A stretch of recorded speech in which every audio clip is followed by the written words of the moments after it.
A cathedral is not the largest church in the area, or not the most ornate, not the tallest spire or the largest seating capacity. A cathedral is a cathedral because it's where the cathedra is, and the Latin word cathedra means chair, the bishop's chair.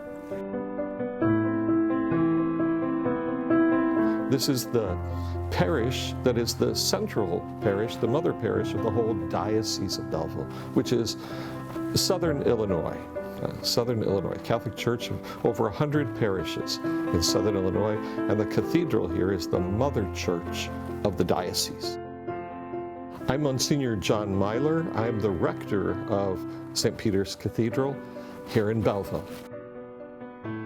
The history of this parish is, as is true of most parishes, is a microcosm of the history of the whole United States. This parish church was built during the Civil War.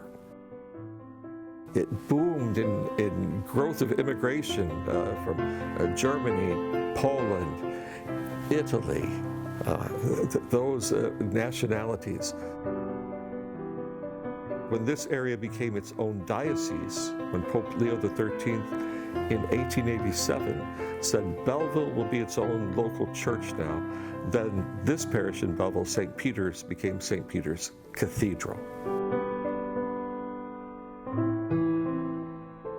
And then, very sadly, in 1912, when electricity was first being put in, chandeliers first being installed here in the cathedral, it was a cold January day, and a little boy walking by the cathedral looked up and saw flame in the steeple and started screaming, "The cathedral's on fire, the cathedral's on fire."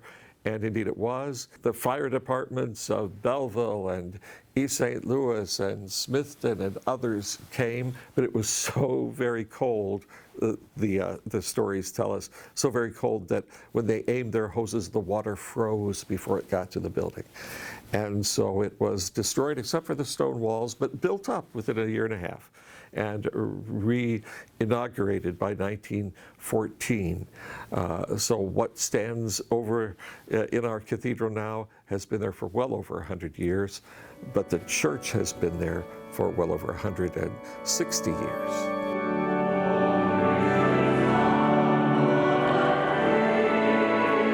Cathedral is a parish. It is a parish church with baptisms and first communions and weddings and funerals and confirmations. And at the same time, it is the church that ordains new bishops when they come, or buries our late bishops when they are deceased. It is the church that celebrates the great feasts of Easter, of the sacred Triduum, those 3 days of Holy Thursday, Good Friday, and Easter Sunday. It is the church that the bishop celebrates and from which he goes out to all the other churches. And at the same time, it is a parish, a Catholic parish, with all that that entails.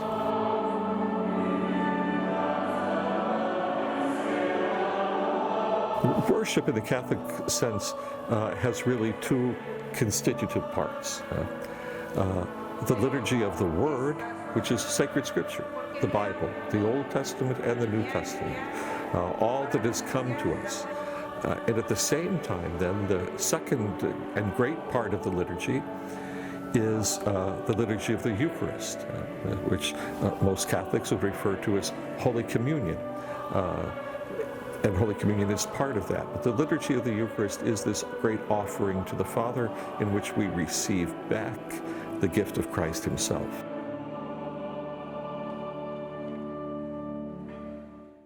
The very nugget, the very core of Catholic liturgy is celebrating the passion, death, and resurrection of Christ. Not just at Easter, but every day of the year. So that from the sunrise to the sunset, all around the earth, God the Father is praised through Jesus Christ by the work of the Holy Spirit on the altar in every Catholic church. When I'm having Mass at 8 o'clock on Sunday morning here and it's over, then it's 8 o'clock Mass in Denver, and then time for early Sunday Mass in Los Angeles or Sacramento or San Jose. And then all around the world, there's never a time in the whole earth where Catholics are not gathered around the altar to renew Christ's gift to the Father. This is an amazing thing. Everything, that is done here is done in a very grand way because it is a cathedral and we do have a magnificent space. So when you participate in a liturgy or sing in a liturgy here, you know that it's not only something important, but that it's something sacred too. My name is Rich Thompson. I'm the organist and choir master here at the Cathedral. I've been an organist and choir master most of my life. We have 2 adult choirs. We have a men's choir that sings normally at the 8 a.m. Sunday Mass and a women's choir that sings Sunday at 10:30. Well, you can tell the space is very reverberant. There's a lot of echo. And typically musicians like that, organists especially, because then the sound can roll around and permeate the space and the person, and it just gives, I think, a wonderful feeling. It's possible sometimes to attend the Mass in a different setting where it might not have a sense of the sacred that you can achieve in a space like this. So that here I think we're able to focus on the glorification of God, which is one of the purposes of Catholic sacred music, and the other purpose is the sanctification of the faithful. And you really bring people, I think, here to an awareness that there's a spiritual dimension to life. You can see the cathedral for miles around, so it's a very impressive, sight on the horizon. And we like to open up the cathedral so that it can be seen something as a center for the arts, as a place that promotes musical arts, but other arts as well. And we've had plans for more concerts coming up. The Catholic Church has always supported the arts. So the Catholic Church has always supported artists. These guys who painted these great frescoes or great portraits, great biblical scenes.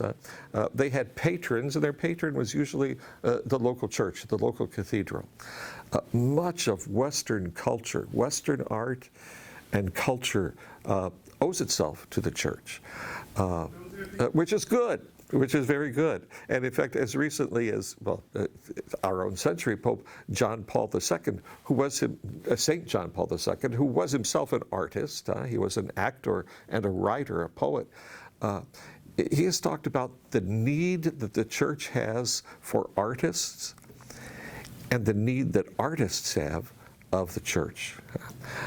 It's always been a very profitable, not in a monetary sense, but profitable in the sense of beauty, in the amount of artistry, in the moving depictions, whether it's sight or sound. It's not only, let's say, spirituality or worship, and not only culture or the arts, but also the great acts of charity that should revolve around a cathedral. My name is Peter Jorgensen, and I am one of the members of the Cathedral St. Vincent de Paul Society, which is dedicated to helping the poor and the needy of the Belleville area, especially the downtown area. And we provide meals every Saturday morning for those who come that are in need. Some of them are homeless, some of them are just down on their luck for a while. Our job is not to judge anybody, but to help our neighbor, our brother. Each one of us were made in the image of our Creator, and he is an artist. He's a giver, and so he's got kindness and generosity and mercy and goodness and love that he wants us to be agents for, that we can, He'll give it to us, but He doesn't want us to hoard it. He wants us to give it away. Keep giving it. The more we give away, the more we receive. We have many people who are really interested in helping the poor. We have a food pantry here at the Cathedral, and so we have volunteers who are willing to work in the food pantry. Most of them have to be retired, or they have to be at home at this time because it's open in the mornings. I'm Sister Joyce Marcus, and I'm the Director of Religious Education at the Cathedral of St. Peter in Belleville. It's a very welcoming parish. I've been here 31 years, and I have loved the people here. They're very supportive. I do both religious and pastoral work. I've been in as a Director of Religious Education for about 40 years. It really is an opportunity for children who attend public school to be able to come to religious education and to come to learn about God and more to love God and to live the Catholic faith. In our religious education program now, we are 5 parishes in the city of Belleville. We do not meet here at the Cathedral, but we meet at St. Augustine School, kind of in the middle of the city. And it includes Cathedral, St. Mary's, St. Luke's, St. Teresa's, and St. Augustine's. So we come together on Sunday mornings and Wednesday evenings, so parents are able to choose which time they would like to send their children to our religious ed program. Catholics have our Catholic schools, not because the discipline is better in a Catholic school, not because we can eventually get more scholarships. The reason for a Catholic school is Jesus Christ. That's why it keeps me in a Catholic school. And, we're in this community, we're like a family. My name is Denise Miley. I'm a kindergarten teacher. I've been here for 40 years. And I've been teaching the same grade level at the same school.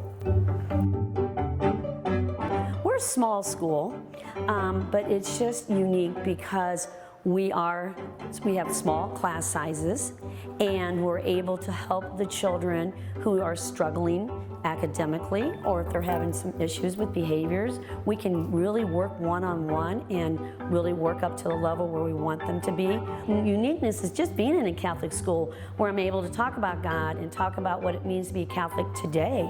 And that small size classes means a lot. That's a teacher's dream. If you can work with that child, because every child, no matter what grade they're in, they need that attention. They want you to help them when they're at that place where they may need somebody to talk to, or just struggling, and you can build them up.